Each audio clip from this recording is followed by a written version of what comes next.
আসসালামু আলাইকুম রহমতুল্লাহ।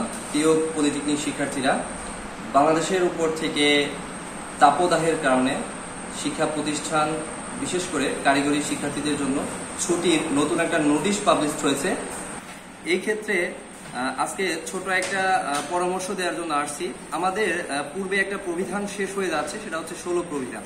16 প্রবিধানে প্রত্যেক শিক্ষার্থীদের যদি মার্ক ডিস্ট্রিবিউশনটা আমি বলি, অর্থাৎ প্রতি সেমিস্টারের সিজিপিএ এর গুরুত্বটা যদি একটু বলি, প্রথম 3টা পর্বের জন্য আপনাদের সিজিপিএ ফাইনাল রেজাল্টের সাথে কাউন্ট হইতো 5% করে 16 প্রবিধানের ক্ষেত্রে, পরবর্তীতে 10%, এরপরে প্রতি সেমিস্টারে 5% করে বৃদ্ধি পাইতো এবং আলটিমেটলি শেষে গিয়ে অষ্টম পর্বে ছিল 15% অর্থাৎ 15%।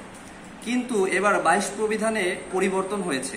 পরিবর্তন হয়ে প্রথম 2টা সেমিস্টার অর্থাৎ প্রথম আর দ্বিতীয় এই 2টা পর্বের জন্য এবার 5%ই আছে। তৃতীয় পর্বে কিন্তু এবার 10% হয়ে গেছে। অর্থাৎ আপনারা যারা তৃতীয় পর্বের শিক্ষার্থী আছেন এবং পঞ্চম পর্বের শিক্ষার্থী আছেন তাদের জন্য আজকের ভিডিওটা খুবই গুরুত্বপূর্ণ। পঞ্চম পর্বের শিক্ষার্থীদের কিন্তু এবার ফাইনাল রেজাল্টে 20% আপনাদের মোট ফাইনাল রেজাল্টের সাথে যুক্ত হতে যাচ্ছে। তৃতীয় পর্বে 10%, পঞ্চম পর্বে 20%। তাহলে এবার একটু ভেবে দেখেন যে এই সেমিস্টারের রেজাল্ট যদি আপনি বৃদ্ধি করতে পারেন সেমিস্টার ফাইনালে গিয়ে, তাহলে কিন্তু আপনার মোট ফাইনাল রেজাল্টের সিজিপিএটা বৃদ্ধি পেতে যাচ্ছে। বন্ধের কারণে আপনি এই বন্ধের সময়টা কাজে লাগাতে পারতেছেন। পাশাপাশি আমি প্রথম পর্বের শিক্ষার্থীদেরকে একটু বলে রাখি, প্রথম পর্বে যদি আপনি রেজাল্টটা ভালো করতে পারেন আপনি কিন্তু টিচারদের নজরে চলে আসবেন এবং আপনি পরবর্তী সেমিস্টারগুলোতে টিচারদের যে প্র্যাকটিক্যাল কিছু মার্কস থাকে এগুলো ভালোভাবে পাওয়ার জন্য উপযুক্ত হবেন।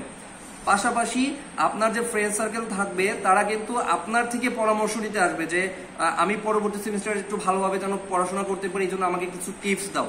তো এগুলো হচ্ছে জাস্ট একটু তথ্য যে 22 প্রবিধানের তৃতীয় এবং পঞ্চম পর্ব আপনাদের জন্য কিন্তু এখন পড়াশোনা করার একটা নতুন একটা সুযোগ তৈরি হয়েছে। আপনারা আপনাদের সম্পূর্ণ সিলেবাসটা গুছিয়ে নেন। তো সবকিছু বন্ধ থাকলেও আমরা আছি আপনাদের পাশে ইনশাল্লাহ। ধন্যবাদ।